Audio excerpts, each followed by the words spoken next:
नमो भगवते वासुदेवाय नमः। भाद्रपक्ष माह के कृष्ण पक्ष में आने वाली एकादशी को अजा एकादशी के नाम से जाना जाता है। इस साल 10 सितंबर रविवार को अजा एकादशी का व्रत रखा जाएगा। हिंदू धर्म में एकादशी व्रत का बहुत महत्व है।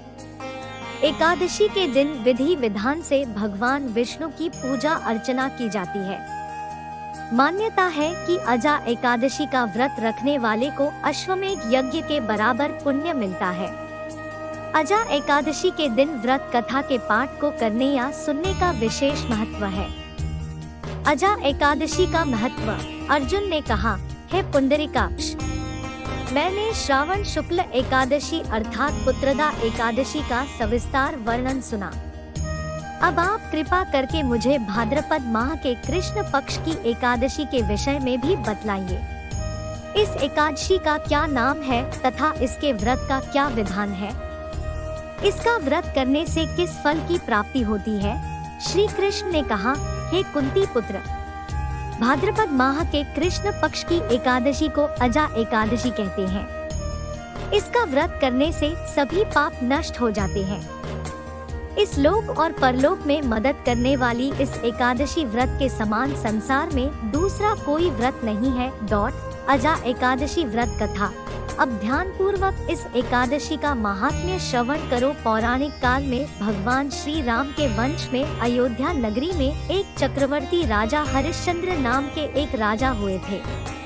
राजा अपनी सत्यनिष्ठा और ईमानदारी के लिए प्रसिद्ध थे। एक बार देवताओं ने इनकी परीक्षा लेने की योजना बनाई।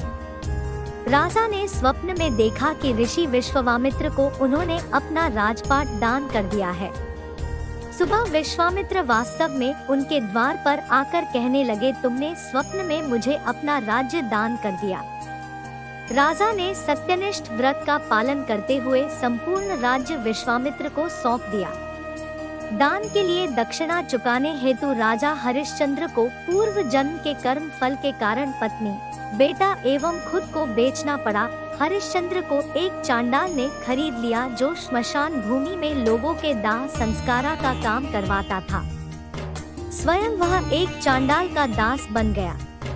उसने उस चांडाल के यहाँ कफन लेने का काम किया, किंतु उसने इस आपत्ति के काम में भी सत्य का साथ नहीं छोड़ा।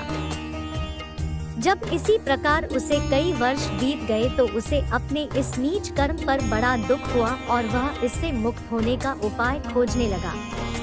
वह सदैव इसी चिंता में रहने लगा कि मैं क्या करूं? किस प्रकार इस नीच कर्म से मुक्ति पाऊं? एक बार की बात है, वह इसी चिंता में बैठा था कि गौतम ऋषि उसके पास पहुँचे। हरिश्चंद्र ने उन्हें प्रणाम किया और अपनी दुखभरी कथा सुनाने लगे। राजा हरिश्चंद्र की दुख भरी कहानी सुनकर महर्षि गौतम भी अत्यंत दुखी हुए और उन्होंने राजा से कहा, हे राजन, भादो माह के कृष्ण पक्ष की एकादशी का नाम अजा है। तुम उस एकादशी का विधान पूर्वक व्रत करो तथा रात्रि को जागरण करो। इससे तुम्हारे सभी पाप नष्ट हो जाएंगे। महर्षि गौतम इतना कहकर आलोक हो गए। अजा नाम की एकादशी आने पर राजा हरिश्चंद्र ने महर्षि के कहे अनुसार विधान पूर्वक उपवास तथा रात्रि जागरण किया। इस व्रत के प्रभाव से राजा के सभी पाप नष्ट हो गए। उस समय स्वर्ग में नगाड़े बजने लगे तथा पुष्पों की वर्षा होने लगी।